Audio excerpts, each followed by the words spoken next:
उसके 4 दिन पहले हमने प्रवचन किया था और अभी 8 दिन बाद में आज फिर स्वामी विवेकानंद का जो साहित्य है, स्वामी विवेकानंद जी के संग में इसको फिर कर रहे हैं। शरद चंद्र चक्रवर्ती ने इसको रिकॉर्ड किया। लेकिन सौभाग्य की बात यह है कि ये एक ऐसा ग्रंथ नहीं है कि जिसमें अगर आप बहुत दिन के गैप हो जावे तो कुछ नुकसान होगा। जैसे पातंजल योग सूत्र हुए तो उसमें आपने 1 महीने पहले जो सूत्र किए थे उसको जब तक रिवाइज नहीं करें तब तक वो पुनः काम नहीं करेगा। इसका अवश्य ऐसा ये चीज़ बात नहीं है। यहाँ पे स्वामी विवेकानंद के जो उपदेश हैं ये तो बिखरे हुए हैं, अलग अलग समय पे, अलग अलग दिनों पे, तारीख पर ये शरद चंद्र चक्रवर्ती ने इनको रिकॉर्ड किया है जो हम यहाँ पर पढ़ रहे हैं। तो हमने स्वामी जी ने ये जो हम जहाँ पढ़ा था वहाँ उसके बाद में एक विषय समाप्त हो गया था, उस पर वहाँ पे हमने उसको छोड़ा था। ये था 1893 ईस्वी में स्वामी जी के साथ में वार्तालाप हुआ था और उसमें स्वामी विवेकानंद ने कृपा के बारे में बात कही थी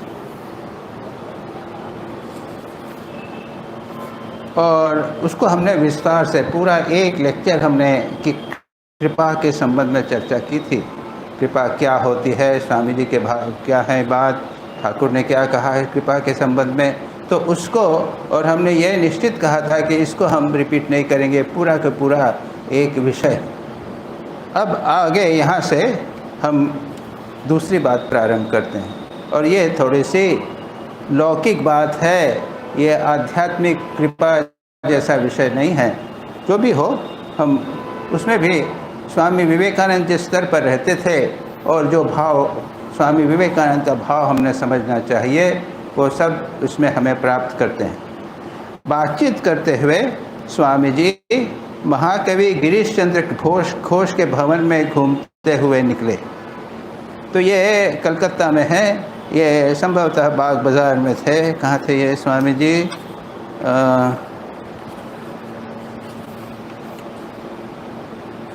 रामकृष्ण मिशन की समिति का गठन ये बाग बाज़ार में बलराम बसु के घर से, और उसके पास में गिरीश चंद्र घोष का मकान, अधिक दूर नहीं, पता नहीं पड़ेगा। और साथ में कौन थे? स्वामी योगानंद जी भी थे और यह शिष्य यानी शरद चंद्र चक्रवर्ती भी था। गिरीश बाबू के भवन में उपस्थित होकर स्वामी जी ने आसन ग्रहण किया और कहा, जीसी गिरीश चंद्र घोष को शॉर्ट में कहा करते थे, जीसी आजकल मन में केवल यही उदय हो रहा है, यह करूं वह करूं, उनके वचनों को संसार में फैला दूं इत्यादि। फिर यह भी शंका होती है कि इससे भारत में कहीं एक नवीन संप्रदाय का सृजन न हो जाए, इसलिए बड़े सावधानी से चलना पड़ता है। कहीं ऐसा भी न हो, कहीं ऐसा भी विचार आता है कि यदि कोई संप्रदाय बन भी जाए तो बन जाने दो। फिर सोचता हूँ कि नहीं, उन्होंने तो किसी के भाव को कभी नष्ट नहीं किया, समदर्शन करना ही उनका भाव था। ऐसा विचार कर अपनी इच्छा को समय समय पर दबा देता हूँ। इसमें तुम्हारा क्या विचार? यहाँ पे स्वामी जी 2 बातें कहते हैं। पहला तो वो कहते हैं कि उनके विचारों को सारे संसार में फैला दो। एक विचार स्वामी विवेकानंद के जीवन में आता है और अगले हम इसमें भी कहेंगे, देखेंगे, अगली बार अगले उसमें भी हम बोलेंगे। श्री रामकृष्ण ने स्वामी विवेकानंद के संबंध में कहा था, अगर वे अपना स्वरूप जान जाएंगे तो उसी समय अपने शरीर को छोड़ देंगे। ये बात भी हम आज अभी देखेंगे इसमें, तो यहाँ आएगा। तो स्वामी जी कहते हैं कि यदि उनका विचारों को संसार में फैला देना है, लेकिन उससे लगता है कि एक नवीन संप्रदाय का सृजन न हो जाए। सच पूछा जाए तो श्री रामकृष्ण तो जो तो मत तो पद बोलते थे ना, जितने मत हैं उतने पथ हैं, प्रत्येक का अपना एक संप्रदाय है, प्रत्येक अपना एक राम का भजन करता है तो राम का भजन करे, कृष्ण का भजन करता है तो कृष्ण का भजन करे, फिर एक नया क्यों हो जावे? स्वामी जी कहते हैं कि कहीं एक नया रामकृष्ण न हो जावे। लेकिन जब हम धर्म के इतिहास में देखते हैं तो सदा इस प्रकार की बात होती है अधिकांश, और यहाँ पर भी हुआ है। हम देखते हैं एक नया पंथ जैसा हम कह सकते हैं वो हो गए हैं। श्री रामकृष्ण कई लोगों के इष्ट हो गए हैं। वैसे हम ये भी जानते हैं कि रामकृष्ण मिशन के सन्यासी पहले विभिन्न इष्टों के मंत्र देते थे। किसी को राम का मंत्र देते थे, किसी को कृष्ण का मंत्र देते थे। रामकृष्ण मिशन के जो अध्यक्ष थे, ऐसा जरूरी नहीं था कि केवल तुम रामकृष्ण को ही भजन करो। तो ये रामकृष्ण मिशन की एक परंपरा चली आ रही है, लेकिन काल के अनुसार ये थोड़ा सा भाव में परिवर्तन अवश्य हो जाता है। ये एक इम्पॉर्टेंट बात है जो समय समय पर होती रहती है। तो स्वामी जी इसके बारे में कहते हैं कि मैं क्या करूं, एक नया संप्रदाय बन जाएगा तो क्या करूं। तो ये तो होने वाला है और हो गया है, जो भी हो। गिरीश बाबू कहते हैं, मेरा विचार और क्या हो सकता है। तुम तो उनके हृदय, उनके हाथ के यंत्र के समान हो। जो कराएंगे वह तुमको अवश्य करना होगा। इससे अधिक मैं कुछ नहीं जानता। मैं तो देखता हूँ कि प्रभु की शक्ति ही तुमसे कार्य करा रही है। मुझे स्पष्ट यह प्रत्यक्ष हो रहा है। सच पूछा जाए तो जो भी श्री रामकृष्ण के भक्त हैं, सब श्री रामकृष्ण सभी को लेके कार्य कर रहे हैं। और यूँ देखा जाए तो भगवान गीता में कहते हैं सब इस पर है, ईश्वरः सर्वभूतेषु हृद्देशे अर्जुन तिष्ठति ब्राह्मण्यन यंत्रारूढ़ाया। भगवान जो है वो सबके हृदय में बैठकर यंत्र के रूप में चलाते रहते हैं। तो रामकृष्ण होवे, राम हो, कृष्ण होवे, सब चला रहे हैं। लेकिन कौन समझता? हम सब लोग जो हैं, भगवान ने गीता में स्पष्ट रूप से कहा है कि भगवान जो हैं सबके हृदय में बैठकर उनको चला रहे हैं, लेकिन कोई नहीं समझता। और नहीं समझता है इसलिए समस्या होती है। एक अपने आप में एक बहुत महत्वपूर्ण ये साधना है, यह समझना कि प्रभु मेरे हृदय में बैठकर मुझे चला रहे हैं। तो साधना की दृष्टि से जब हम बात करते हैं तो हम लोग क्या है, सुबह एक साधना करते हैं। सुबह उठकर अपना मुँह हाथ धोकर ध्यान जप करते हैं। जब ध्यान करते हैं इष्ट का चिंतन करते हैं। सबका इष्ट मंत्र है और उसका चिंतन करते हैं। ये तो सबकी साधना है। लेकिन यहाँ पर दो अन्य साधनाओं के प्रति संकेत दिया जा रहा है। वो ये है, अपने को भगवान के हाथों में यंत्र बनाना। ये समझना है कि भगवान मेरे हृदय में बैठकर मुझे चला रहे हैं, जो सत्य है, गीता का प्रमाण है। और सच पूछा जाए संसार सारा जो है वो भगवान की इच्छा अनुसार चल रहा है। इसको साधना बनाना। प्रातःकाल प्रारंभ करें, ध्यान जप कर लें। उसके बाद में मन ही मन सोचें कि मेरे इष्ट मेरे हृदय में बैठे हुए हैं। गहराई से हम ध्यान जप करते हैं, यही करते हैं। तो इष्ट को हृदय में सोचते हैं, हृदय में बैठे हुए हैं। ये हमेशा यहाँ बैठे हुए हैं और ये मुझे आज सुबह से शाम तक चलाएंगे। इसके बाद में जब संध्या हुई, संध्या को आप ध्यान करने जप करने बैठें, तब पुनः सोचिए कि प्रभु ने मुझे चलाया।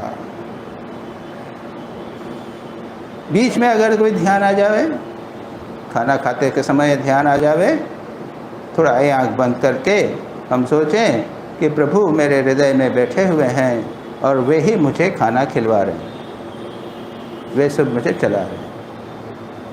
अब देखिए, सत्य तो ये है कि हमें सदा सर्वदा भगवान का नाम गुणगान करना चाहिए। ठाकुर बोलते हैं, ठाकुर का पहला उपदेश है ना ये, ईश्वर में मन कैसे लगे, सदा सर्वदा भगवान का नाम गुणगान करना। वो तो नाम गुणगान तो मुँह से करने की बात करते हैं, लेकिन ब्रह्मानंद जी स्पष्ट रूप से कहते हैं, before you begin the work remember God, do it in between and also in the end. जब भी कोई काम करो उसके पहले भगवान को याद करो, बीच बीच में याद करो और अंत में भी याद करो। ये बातें सब कही गई हैं, लेकिन इतना आसान नहीं। दुर्भाग्य यह है कि हमें वो निष्ठा नहीं है, हम याद नहीं रखते हैं। इसको करने से कोई बहुत बड़ा नुकसान नहीं होने वाला है। एक कुछ सेकंड्स की बात होती है, भगवान को याद कर लिया, उसके बाद में काम करते रहे, बीच में याद आ गया तो फिर भगवान को याद कर लिया, काम खत्म हुआ तो भगवान को याद कर लिया। अब रोटी बनाना, इस दृष्टांत कभी कभी मैं देता हूँ, मन जाने ने कहते नहीं, एक रोटी बनाने के पहले भगवान को याद कर लो और दूसरी बार जब रोटी बना तो याद करो। कहानी भावे न विनोबा भावे ना, गीता प्रवचन किसका है? विनोबा भावे ने एक कहानी की बात बताई है कि एक महिला थी, तो वो जो कुछ काम करती थी वो करते हुए बोलते कृष्णार्पणमस्तु। जो कुछ काम करती थी, खाना बनाया है कृष्णार्पणमस्तु, झाड़ू लगाया है कृष्णार्पणमस्तु, वो कचरा भी कृष्णार्पणमस्तु। तो कथा तो इस प्रकार की है कि वो उसका भाव इतना प्रबल हो गया था कि जब वो कृष्णार्पणमस्तु करके कचरा फेंकती थी तो वो भगवान की मूर्ति के ऊपर आके लग जाता था। पुजारी कहता था, अरे कहाँ से, मैं रोज़ साफ करता हूँ, ये कहाँ से गंदा आ जाता। और फिर कहते हैं कि जब उसका शरीर गया कृष्णार्पणमस्तु, वो भी पता नहीं था कि नहीं, लेकिन वो भी शरीर उसका भी भगवान श्री कृष्ण में भी। तो यहाँ पर भी यही बात स्वामी जी कह रहे हैं, संसार में भगवान ही सब कुछ करा रहे हैं। कोई भी भाव रहे, किसी न किसी प्रकार से भगवान का स्मरण बना रहना चाहिए। अब एक प्रकार से देखा जाए, यानी एक उसको मैं थोड़ा सा विस्तार करके, एक विषय अच्छा है। अब हम लोगों ने तो रामकृष्ण, हम सन्यासी बन गए, हमने तो सब समर्पित कर दिया, और सन्यास का अर्थ ही तो समर्पण है। जो व्रत हैं वो समर्पण के ही व्रत हैं। बस एक प्रकार से बात हो गई। लेकिन प्रश्न यह है कि कितना गहरा है ये,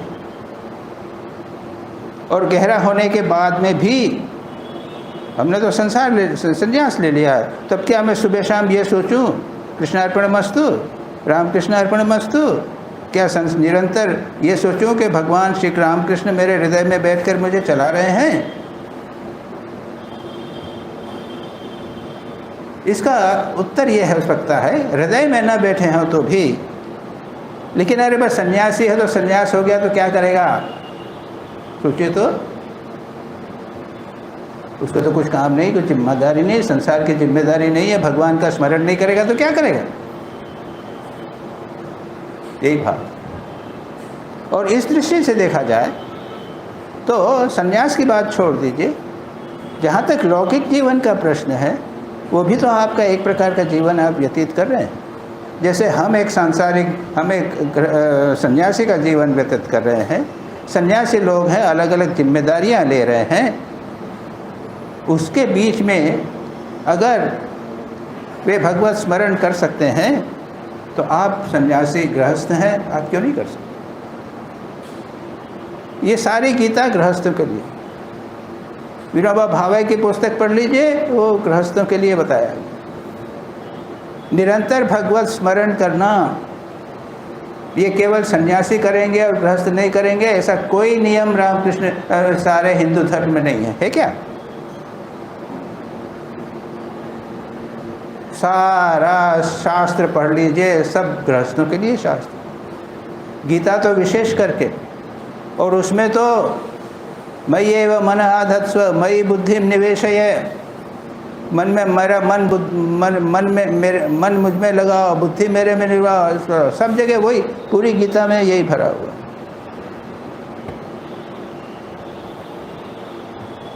तो तात्पर्य यह है, यहाँ पर स्वामी जी जो बात कर रहे हैं वो एक थोड़े दूसरे प्रकार के, थोड़ा सा विषयांतर हुआ। स्वामी जी यहाँ पर बात कर रहे हैं कि मैं स्वामी ठाकुर, मुझे यंत्र बनाकर कार्य करें। यही तो बात चल रही है ना, कि ये कहते हैं कि सावधानी से चलना पड़ता है। ठाकुर ने बता दिया, उसके अनुसार हमको चलना पड़ता है। और मैं ये नहीं चाहता कि मैं अपनी इच्छा से कुछ करूं।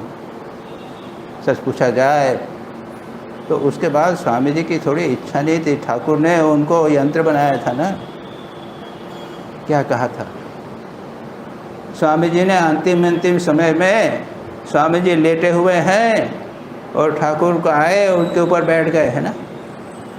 मालूम है ना घटना? मालूम है ना? और स्वामी जी बोलते हैं, ये लो the old man is entering into me, ये बूढ़ा आदमी मुझ में घुस रहा है। तो स्वामी जी के भीतर ठाकुर ही हैं और ठाकुर ही उन्हें चला रहे हैं। हम लोगों को ये अनुभव नहीं है। ईश्वर सर्वभूतानां हृद्देशे अंतर्तिष्ठति मय्येव मन आदर्श। वो स्वामी गीता में भगवान कह रहे हैं कि गीता मैं ही सब चला रहा हूँ, हमें ये भान नहीं है। इन महापुरुषों में ये साक्षात उनको अनुभव होता है कि लो the old man is entering into me, ये ठाकुर मुझे प्रवेश कर लें। अब प्रवेश कर रहे हैं, ये मतलब क्या? यही तो हुआ ना कि वही सब कुछ हो गए, वही सब कुछ करा रहे हैं, यही बात। तो भी यहाँ पर स्वामी जी कहते हैं कि मैं क्या करूँ, समझ में नहीं आता, कहीं संप्रदाय तो नहीं बन जाएगा। ये इस प्रकार की बात हो रही। गिरीश बाबू ने क्या कहा, मेरा विचार आर क्यों हो सकता है? गिरीश बाबू से उन्होंने पूछा कि भाई तुम्हारा क्या विचार है, मैं ये रामकृष्ण मिशन नया संस्था बनाऊं न बनाऊं, ठाकुर की इच्छा के अनुसार है या न है? गिरीश बाबू कहते हैं मेरा विचार और क्या हो सकता है, तो अब तो उनके हाथ में यंत्र के समान हो, जो कराएंगे वे तुमको अवश्य करना होगा, इससे अधिक और मैं कुछ नहीं जानता। मैं तो देखता हूँ कि प्रभु की शक्ति ही तुमसे कार्य करा रही है, मुझे स्पष्ट यह प्रत्यक्ष हो रहा है। ये बात अभी हमने कही। स्वामी जी के भीतर ठाकुर ही बैठे थे, ठाकुर की ही शक्ति कर रही थी। यही नहीं, अंत में स्वामी जी ने क्या कहा था? ठाकुर ने मेरी शक्ति ले ली, कहा था कि नहीं? जब स्वामी जी ने अपना शरीर त्याग के पहले उनको कहा कि वो क्या बोला था, वो काली ने हाथ छोड़ दिया, क्या कहा? नहीं, स्वामी जी ने तो कहा, ये स्वामी जी ने ही कहा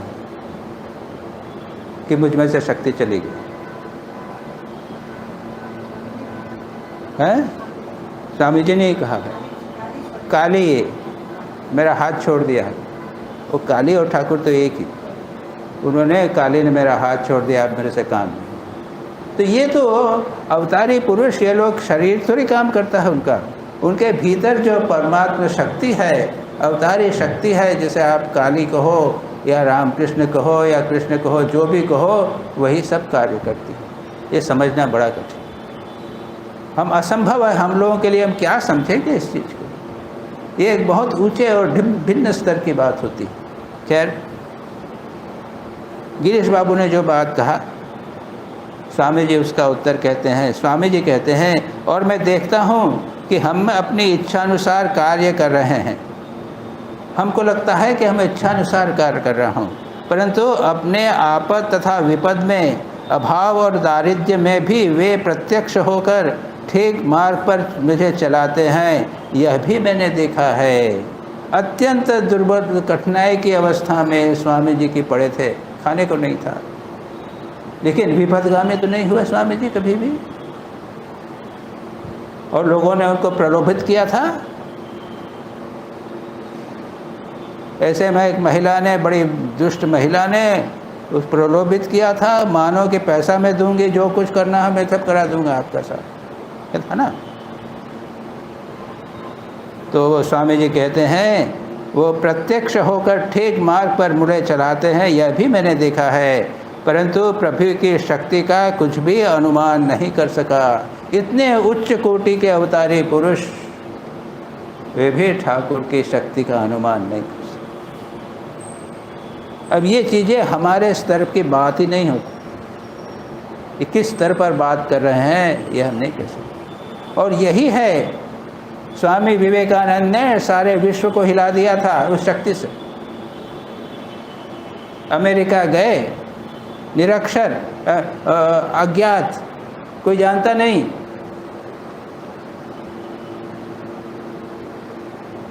और पहले लेक्चर में सारे अमेरिका को जीत लिया, ये सब भी होता है। ये देवी शक्ति के अधिक बिना नहीं हो सकता। और जो लोग उनको सुने थे उन सब ने कहा कि ये शक्ति है, ऐसा नहीं हो सकता। स्वयं स्वामी विवेकानंद के एक लेक्चर, उसके बाद में फिर उनके पीछे सब लोग पड़ गए, ये करो, लेक्चर करो, वो लेक्चर करो। और उसका अभी मैं आजकल पढ़ रहा हूँ, वो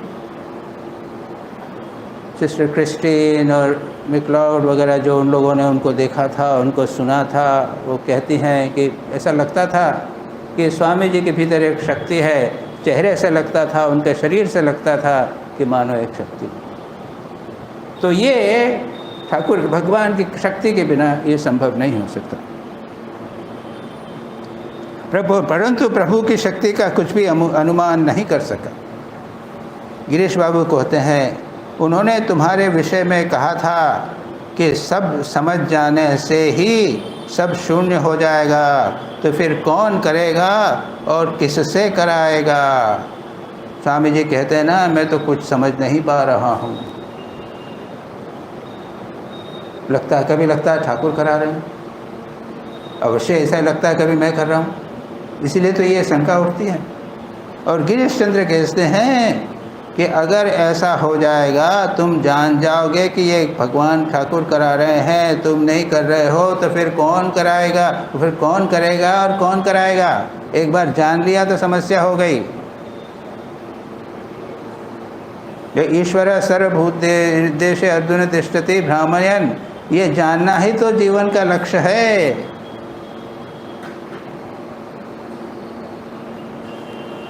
अब आगे बात चली, इसी के जो है प्रसंग को, उसका कंक्लूजन बड़ा अच्छा जो ग्रंथकार है उसने किया।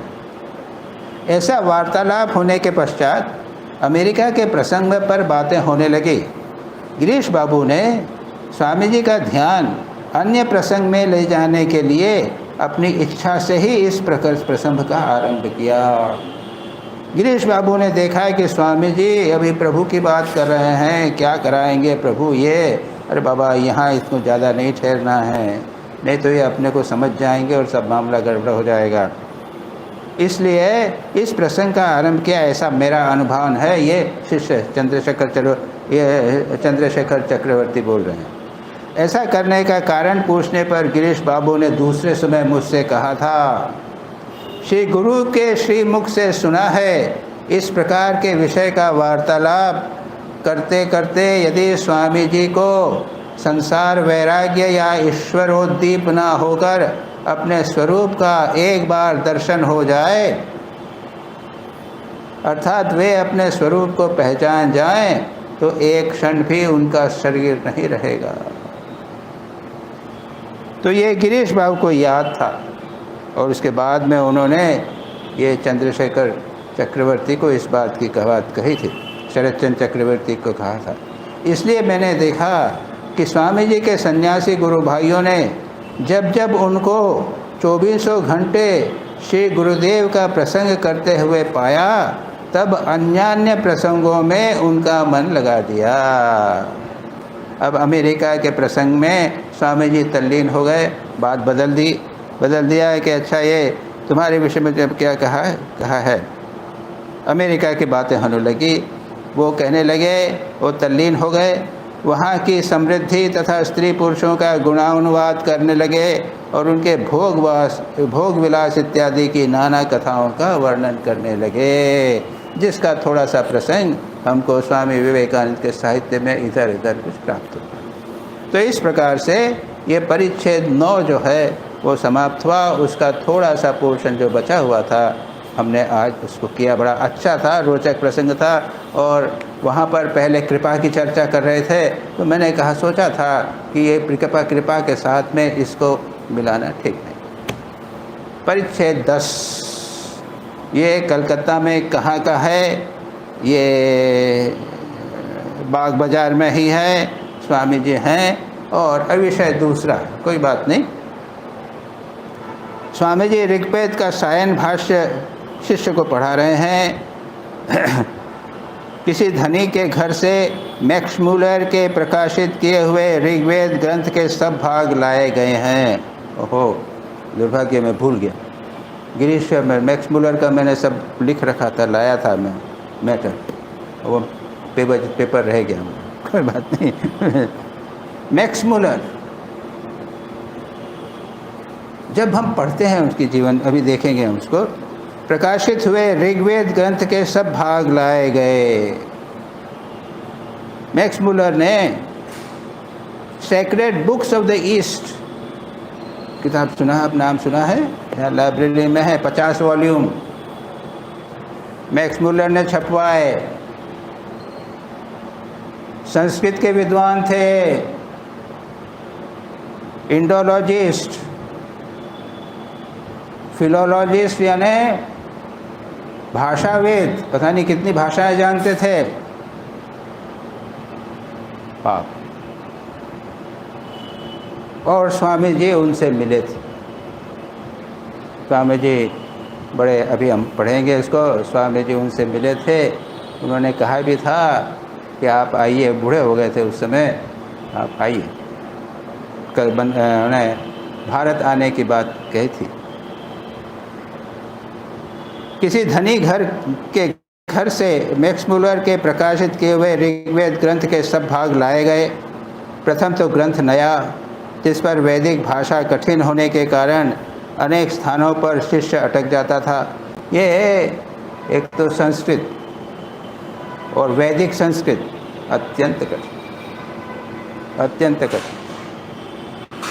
ये सामान्य संस्कृत पढ़ने से आप वैदिक संस्कृत समझ नहीं सकते। उसके लिए अलग कोर्स होते हैं, अलग डिग्री इत्यादि ये सब होती है। यह देखकर स्वामी जी उसे स्नेह से गंवार कहते थे। गंवार बांग्ला की बोलबे, बोकार नहीं, शुद्ध बोकार, बांगार, कई। और उनके स्थानों पर उच्चारण तथा पाठ बतला देते थे, कैसे उच्चारण करना है, क्या करना है।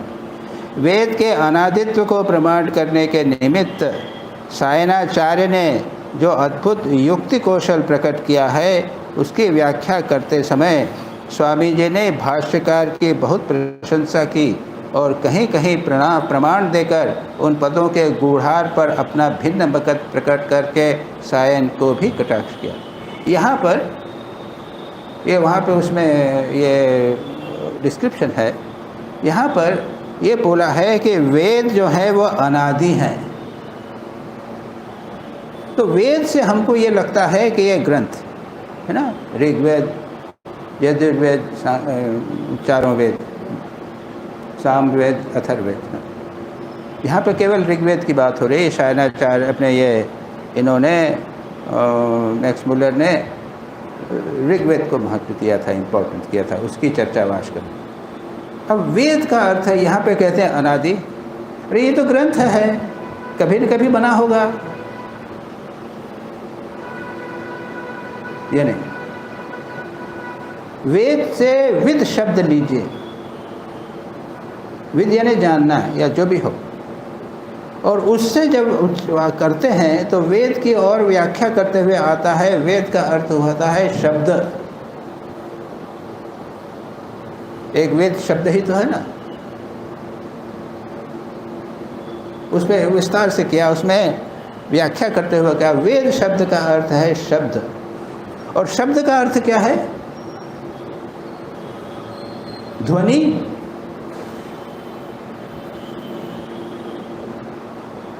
तो कहते हैं कि सारा ज्ञान ध्वनि में निहित।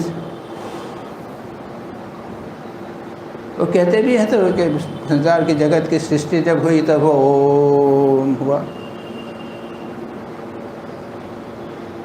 तो उससे वो है ध्वनि, ध्वनि से फिर शब्द बना, शब्द से अर्थ हुआ, फिर उससे ये सारे वेद।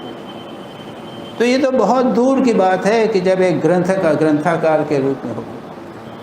इसलिए जो बड़े बड़े विद्वान हैं वो गहराई में जाते हैं, शब्द के अर्थों को गहराई से देखते हैं, शब्द में ध्वनि जो है उसको देखते हैं, एक ध्वनि और दूसरी ध्वनि में क्या अंतर है, इन सारी बातों को वे गहराई से देखते हैं।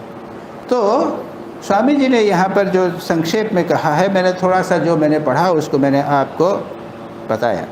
वेद के अनादित्व को प्रमाणित करने के निमित्त सायणाचार्य ने जो अद्भुत युक्ति कौशल प्रकट किया है उसकी व्याख्या करते हुए भाष्यकार की बहुत प्रशंसा की। ये मुझे वहाँ नहीं मिला जो मैंने उसको देखा, लेकिन वहाँ पर सायणाचार्य ने बहुत युक्ति कौशल से ये बताने के प्रयत्न किया है कि अनादि हैं वे, जो भी हो। हमने थोड़ी सी उसकी व्याख्या की। इसी प्रकार कुछ देर तक पठन पाठन होने पर स्वामी जी ने मैक्स मुलर के संबंध में कहा। इसके बाद मैक्स मुलर, और आश्चर्य होता है कि ये जर्मन फिलोसोफर थे, इंग्लिश नहीं थे, जर्मन थे, कई भाषाविद थे, और पता नहीं कैसे इनको भारत के इंडोलॉजिस्ट थे, इंडोलॉजिस्ट, फिलोलॉजिस्ट, इंडोलॉजिस्ट यानी स्पेशलिस्ट इन इंडियन कल्चर इत्यादि, और फिलोलॉजिस्ट यानी कई भाषाओं को जानने वाले। सारा जीवन उन्होंने यही किया।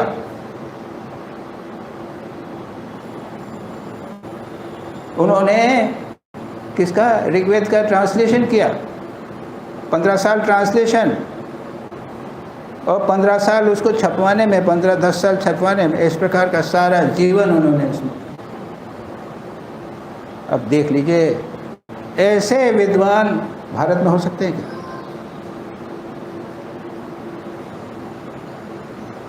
भारत में होते तो ऑफकोर्स उनको भारत न रत्न तो कम से कम आज के ज़माने में होता। वो तो स्वामी जी के टाइम पे था। उनका शरीर गया 1870 है, 1870 में है गया। 1823 में उनका जन्म हुआ था। 1870 में स्वामी जी तो नहीं वो कुछ थोड़ा सा कुछ वो है डेट में, 1800 जो हो, स्वामी जी उनसे मिले थे, कोई डेफिनेटली मिले थे, इसमें तो कोई सवाल ही नहीं उठता है। स्वामी जी कहते हैं मैक्स मुलर के संबंध में, मुझे कभी कभी ऐसा अनुमान होता है कि स्वयं सायणाचार्य ने अपने भाष्य का अपने ही आप उद्धार करने के निमित्त से मैक्स मुलर के रूप में जन्म। ये एक बड़ा ठीक बात से समझी जा सकती है, बाकी कोई व्यक्ति ऐसा कर नहीं सकता, इम्पॉसिबल। एक रेयर पर्सनालिटी जिसे कहते हैं ना, कि एक विशेष व्यक्तित्व, ऐसा सिद्धांत, मेरा सिद्धांत बहुत दिनों से था, पर मैक्स मुलर को देखकर मेरा सिद्धांत और भी दृढ़ हो गया है। ऐसा परिश्रमी और ऐसा वेद वेदांत सिद्ध पंडित हमारे देश में भी नहीं पाया जाता। ठीक बात।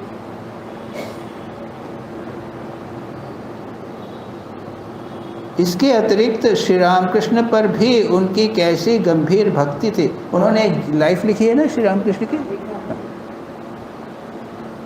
आश्चर्य। सब किसको किसको लिख के स्वामी जी को ही लिखते थे, या किसको लिख के वो सब मास्टर महाशय को या और किसी को कोई पहचान के थे, उनको लिखकर वे श्री रामकृष्ण के संबंध में जितना अवेलेबल मैटर है वो सब मंगवाते थे, और उसको लेकर उन्होंने स्वामी श्री रामकृष्ण के ऊपर एक पुस्तक लिखी थी। उनके अवतारत पर भी उनका विश्वास है। मैं उनके ही भवन में अतिथि रहा, कैसी देखभाल और सत्कार किया। दोनों वृद्ध पति पत्नी को देखकर ऐसा अनुमान होता था मानो श्री वशिष्ठ देव और देवी अरुंधति संसार में वास कर रहे हैं, और कौन हो। इसके अतिरिक्त तो आप कल्पना ही नहीं कर सकते। विदेशी लोगों में क्या इस प्रकार के ऋषि हो सकते हैं, मेरे को समझ में नहीं।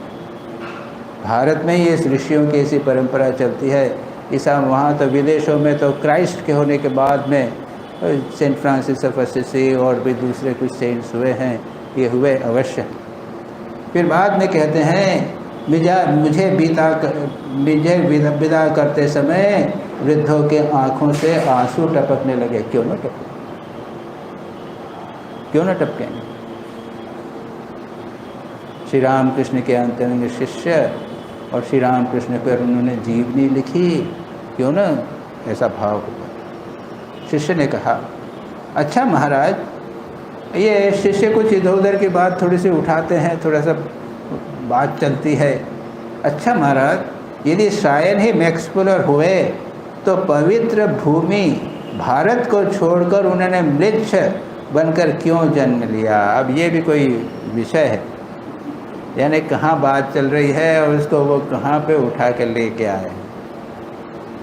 स्वामी जी कहते हैं, मैं आर्य हूँ, मैं म्लेच्छ हूँ, मैं आर्य हूँ, मैं म्लेच्छ हैं, वे म्लेच्छ हैं आदि विचार अज्ञान से ही उत्पन्न होते हैं। जो वेद के भाष्यकार हैं, जो ज्ञान की तेजस्वी मूर्ति हैं, उनके लिए वर्णाश्रम या जाति विभाग कैसा सवाल ही नहीं उठता। ये तो हमारा दुर्भाग्य है कि जाति विभाग इतना कट्टर हुआ था यहाँ पर, उसने जितनी दुर्गति की थी, अब उसकी चढ़ना ये विषय, ये स्थान नहीं है दुर्गति। ये जाति के विरोध में दो मूवमेंट हुए हैं, धार्मिक मूवमेंट हुए हैं, जैन धर्म और बौद्ध धर्म। ये जातिवाद एक महत्वपूर्ण उसका विषय था। जातिवाद के विरोध उन्होंने तो जाति को पूरी तरह, तो इस जातिवाद की बात हमने उठाना नहीं। स्वामी जी ने अन्य स्थानों पर भी इस बात की कही है, तो स्वामी जी भी इसको बिल्कुल पसंद नहीं करते। जो ज्ञान की तेजस्वी मूर्ति हैं, उनके लिए वर्णाश्रम और जाति विभाग कैसे? उनके सम्मुख यह सब अर्थहीन है।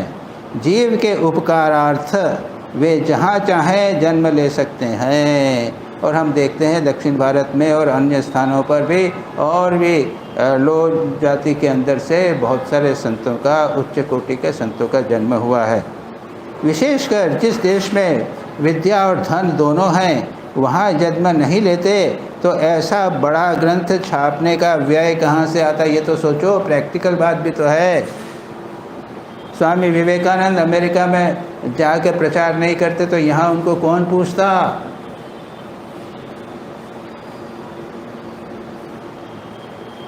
बहुत सारा काम तो स्वामी विवेकानंद का अमेरिका में हुआ। उनका जो गुडविन था वो भी तो अमेरिकन था, फॉरेनर ही था ना। उसने तो सब रिकॉर्ड किया। हिंदू कोई करता, यहाँ पे भारतीय कोई करता, स्वामी विवेकानंद के कंप्लीट वर्ड्स का वो गुडविन आया स्वामी जी के साथ में, भारत से वो जहाँ जहाँ गए स्वामी जी वो शॉर्ट हैंड में लिखता चला जाता था।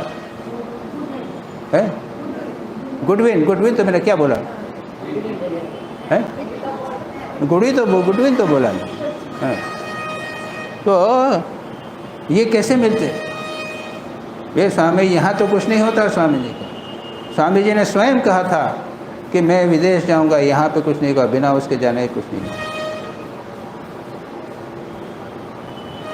तो यहाँ कहते हैं, विशेषकर जिस देश में विद्या और धन दोनों हैं, वहाँ जन्म नहीं लेते तो ऐसा ग्रंथ छपवाने का व्यय कहाँ से आता?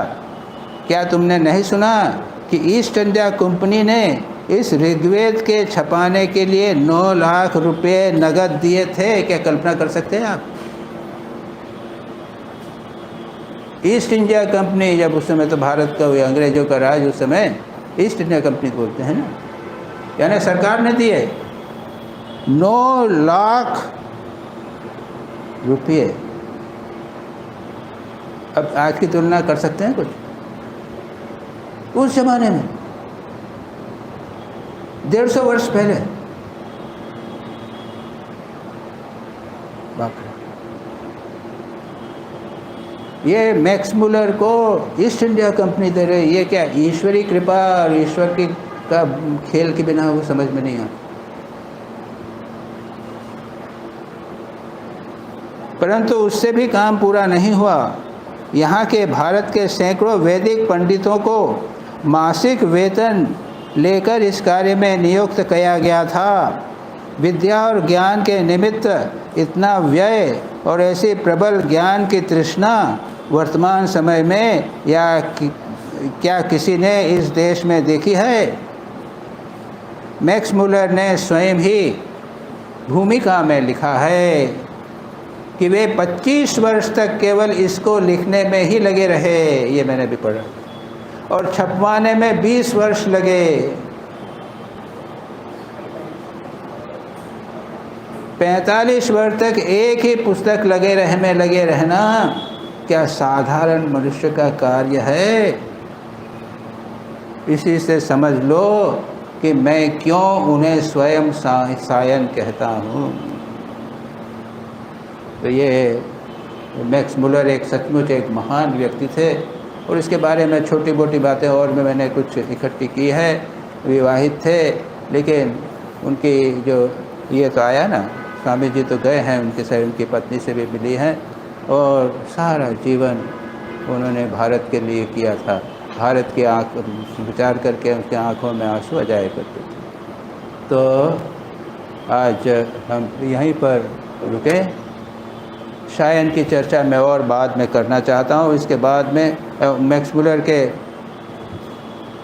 स्वामी जी ने इसके बाद जो कहा है वो दूसरी बात आ जाती है। मैक्स मुलर में विचार के विषय में ऐसा वार्तालाप होने के पश्चात फिर ग्रंथ पाठ होने लगा, और ये विषय कुछ दूसरा आ जाता है।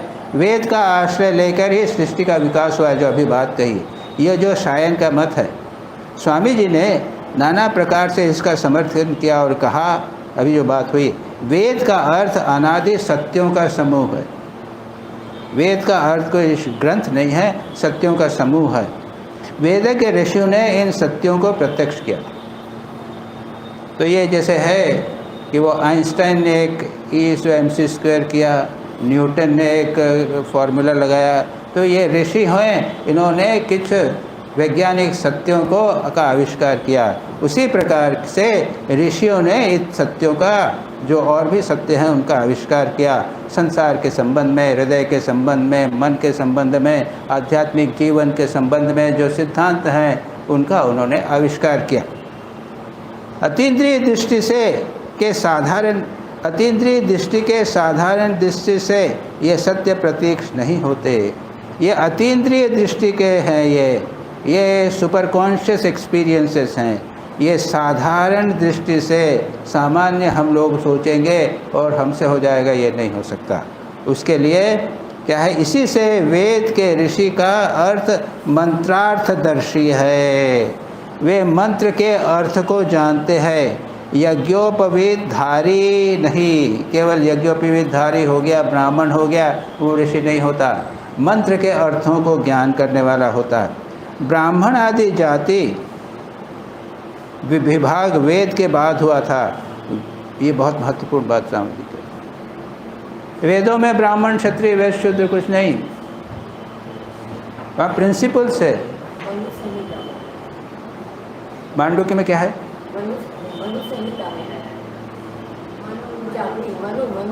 मनु, वो तो बहुत देर की बात है, वो तो बाद में। वेद, यज्ञ, ब्राह्मण आदि जाति विभाग वेद के बाद हुआ था। वेद शब्दात्मक यानी भावात्मक हैं, अर्थात अथवा अनंत भाव राशि की समष्टि को ही शब्द वेद कहते हैं।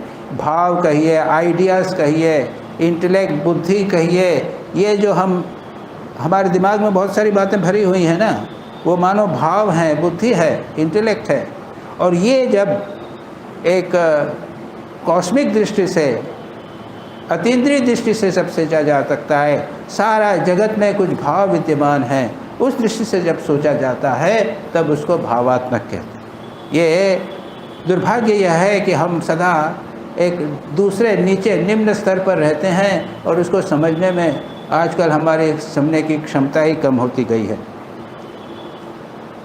शब्द इस पद का वैदिक प्राचीन अर्थ है सूक्ष्म भाव। ये मैं अभी जो बह रहा था, शब्द का अर्थ ही है सूक्ष्म भाव, जो फिर आगे स्थूल रूप में अपने को व्यक्त करता है। ये जो मैं बात कर रहा हूँ, ये स्थूल रूप है। शब्द का वास्तविक अर्थ है सूक्ष्म भाव, वो हमारे मन में रहता है और वो बाद में विचार में, बातचीत करने में व्यक्त होता है। इसलिए प्रलय काल में भावी सृष्टि का सूक्ष्म बीज समूह वेद में ही संपुट रहता है, सूक्ष्म रूप से बचा रहा। ये वेद जिसे हम कहते हैं, वेद में पड़ा रहा। इसी से पुराण में पहले मीनावतार से वेद का उद्धार दिखाई देता है। पुराणों में बता दिया है मीन ने वेद का उद्धार किया, यानी ये सूक्ष्म भावों का उद्धार किया। ये कहाँ चले गए थे? प्रथमावस्था से ही वेद का उद्धार हुआ, फिर उसी वेद से क्रमशः सृष्टि का विकास होने लगा, अर्थात वेद निहित शब्दों का आश्रय लेकर विश्व के सब स्थूल पदार्थ एक एक करके बनने लगे। वही भी मैं जो शुरू में थोड़ा इंट्रोडक्शन दिया, वही भाव हैं। उसके बाद में वो शब्द हुए और उसके बाद में उसी से सृष्टि हुई, वही स्थूल पदार्थ बन गए। शब्द जो हैं वो सूक्ष्म शब्द हैं, स्थूल पदार्थों के सूक्ष्म रूप। पूर्व कल्पों में भी इसी प्रकार की सृष्टि हुई थी। यह बात वैदिक संध्या मंत्रों में भी है। सूर्या चंद्रमसो धाता यथा पूर्वम अकल्पयत। सूर्य और चंद्रमा की का विचार जब धाता यानी विधाता ने पहले किया था, पूर्व के कल्पनों में किया था। दिवश्च पृथ्वीश्च अंतरिक्षम च अथो स्वः। उन्होंने पृथ्वी, आकाश, अंतरिक्ष इत्यादि की सबने जो धाता है, विधाता है, उसने अपने मन में कल्पना की थी और उसके बाद में सब बातें लिखी थी। तो एक बहुत अच्छा विषय, एक सूक्ष्म विषय था जो हमें पढ़ने का एक अवसर प्राप्त हुआ। तो यहीं समाप्त करें, इसके आगे की चर्चा अगली बार। नमः श्री यतिराजाय विवेकानंद सूरये सच्चित् सुख स्वरूपाय स्वामिने तापहारिणे।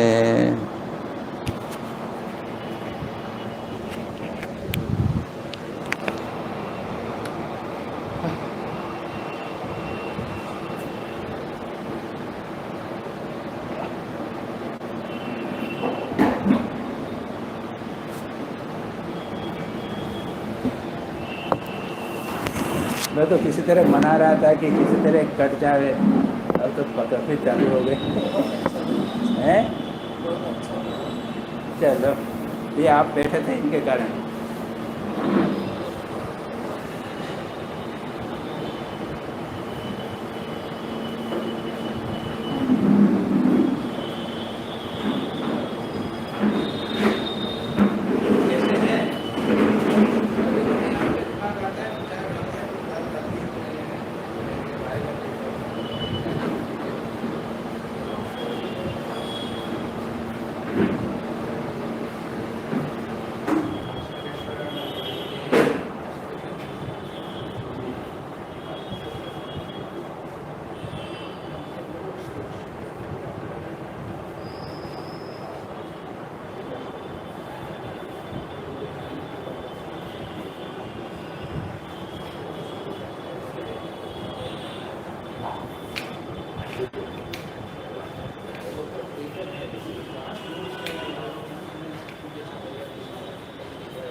हमेशा वो